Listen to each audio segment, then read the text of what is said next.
heard in your remarks that you don't see power yourself, but you are ready to lead transition.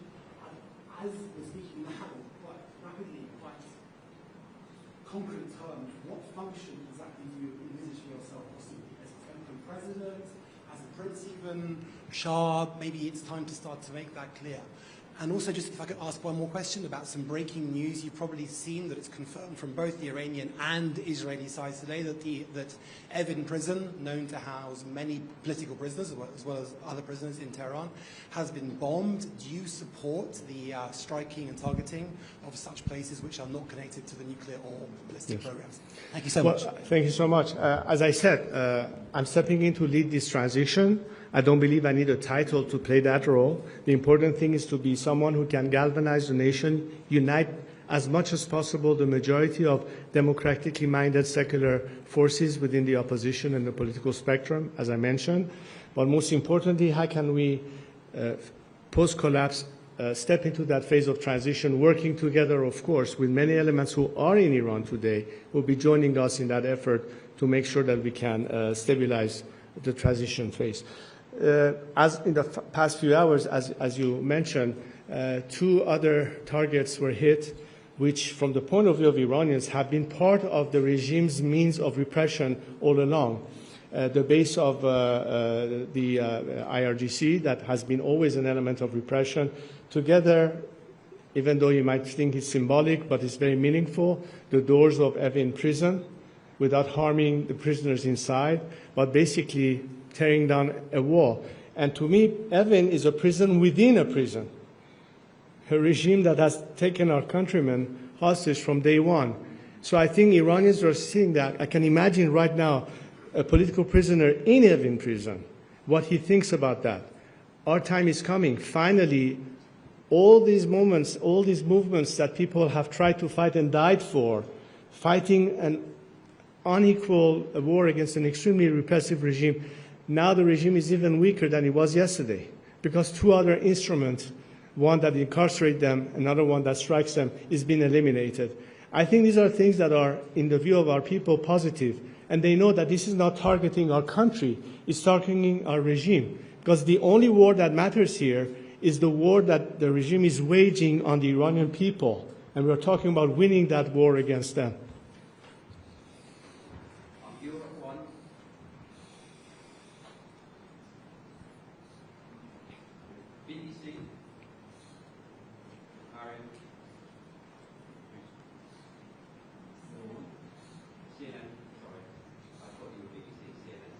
Hi, Melissa Bell, CNN. I'd like to ask you, you've said that the regime is collapsing. What do you think the role of the American strikes will be? Is there not a danger that they could unite the people behind a regime, however unpopular it is? And there's a lot of reporting to suggest that people are more clearly opposed at this stage to the war than they are to the regime. Look, the greatest fear that Iranians today would have is a result of all this for the regime to still survive, because they know that the regime will lash out against them in vengeance. As a matter of fact, only in the last few days, the regime has already executed 6 people already on the guise of being spies or even being my supporters. The regime is ultimately what people fear the most. They want to make sure that at the tail end of all this regime actually collapses, which is what I mean by saying don't throw it another lifetime. This regime is on its way down. People know it. And the biggest fear is, what if this regime was to survive? That's why I keep saying this regime must go. The only solution for Iran's liberation and for peace is for this regime to be no longer there. This is an opportunity in front of us. So we are doing what we can as Iranians fighting this brutal regime. It is time for the international community to finally decide whether this time they're going to be with the people and help them overthrow this regime.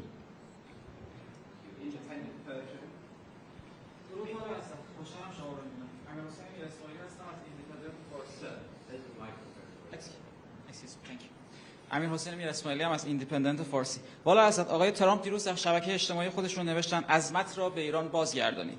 خب همه ما میدونیم که این بازگشت به عظمت طبیعتاً منظورشون اشاره به دوران حکومت پادشاه فقید ایران پدر حضرت عالی داره. آیا این نوشته آقای ترامپ از دیدگاه شما به معنای حمایت از بازگشت شما به ایران در صورت تغییر رژیمه و اینکه آیا شما و مشاورینتون با آقای ترامپ و دولت ایشون در ارتباط هستید. و سوال بعدیم هم اینه که برخی از هموطنان ما در ایران نگرانن که نکنه این جنگ و درگیری ها تموم بشه و همچنان جمهوری اسلامی بمونه. نظر شما درباره این مسئله چیه؟ مرسی. بخش دوم سوالتون رو اول پاسخ میدم که همین پاسخی بود که دادم که تنها نگرانی که باقی مونده برای همیهنانمون این نیست که آیا رژیم تضعیف شده و در حال از بین رفتنه، این که کاملا مشهوده، اما آیا ادامه این جریان باعث همچنان برپا موندن این رژیم خواهد بود یا نه. به همین دلیل هستش که به جامعه بین‌المللی میگوییم این رژیمی که در حال فروپاشی است رو بار دیگر یک طناب نجات براش نفرستید، نگذارید که ادامه نظام، ادامه این درگیری، ادامه این جنگ، ادامه تخریب کشورمون باشه.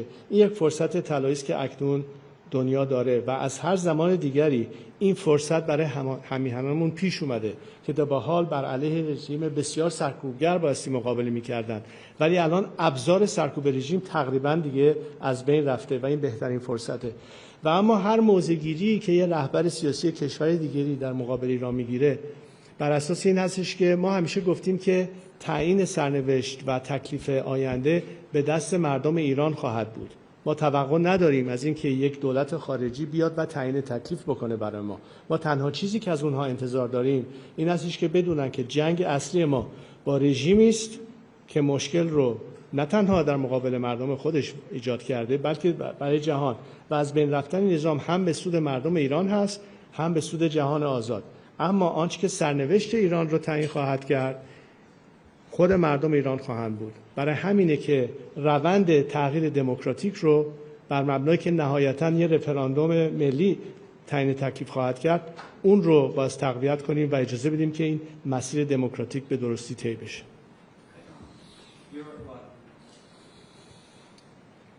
Hello. I work for Europe One. Just one question. We have just learned that Israeli military strikes have hit Evin prison. What is your reaction about this strike? I think I answered the question, but I will repeat my answer. This is yet another indication of how the regime and its apparatus of either incarceration or repression has been targeted. And the way people look at it is that another aspect of the regime means oppressing its own people is being neutralized, therefore opening even more opportunities for them at the right time to step in and move on the final initiative of overthrowing this regime.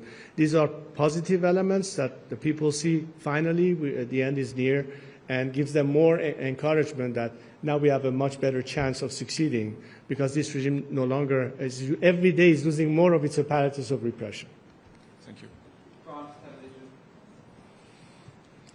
Feel free to ask your question in French as well if you're more comfortable. I can answer it in French Oui, as bonjour, Stéphanie Pérez de France Télévisions. Justement, je voulais vous demander dans un premier temps de nous réexpliquer en français quelles seraient les grandes lignes de ce plan de transition dont vous nous parlez. Et dans un deuxième temps, j'aimerais savoir si vous avez estimé le soutien populaire dont vous pourriez bénéficier, parce que beaucoup d'Iraniens avec lesquels nous sommes en contact voient aussi en vous un allié d'Israël qui est le pays en ce moment qui les agresse. Oui.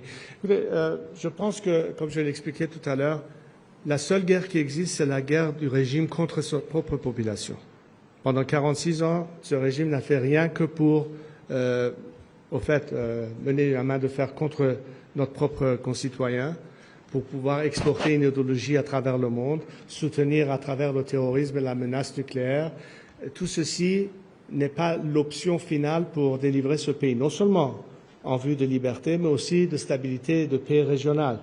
Aujourd'hui, nous voyons que des pays qui ont été obligés de réagir contre la menace de ce pays ont dû prendre les mesures nécessaires, mais on voit très bien que les cibles ne frappent pas le peuple ou les intérêts nationaux, mais tout ce qui est les instruments de menace ou de répression du régime, notamment aujourd'hui même.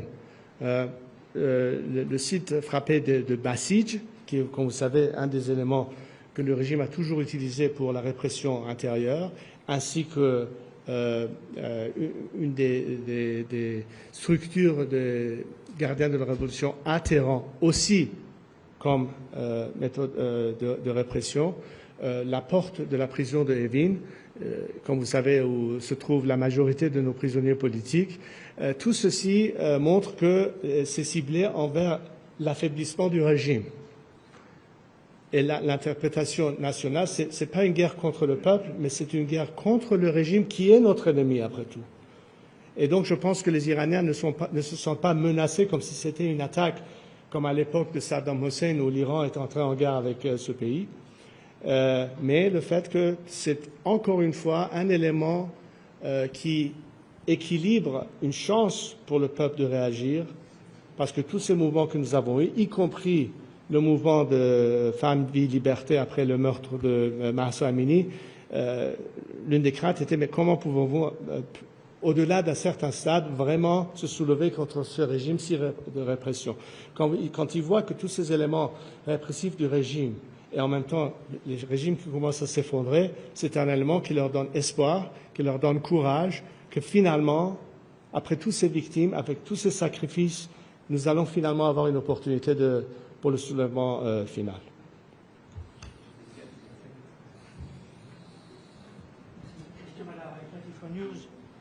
Quand feu l'ayatollah Khomeini terminait ses discours et ses interviews, il avait toujours pour habitude de dire Amar Barsha, Marosha.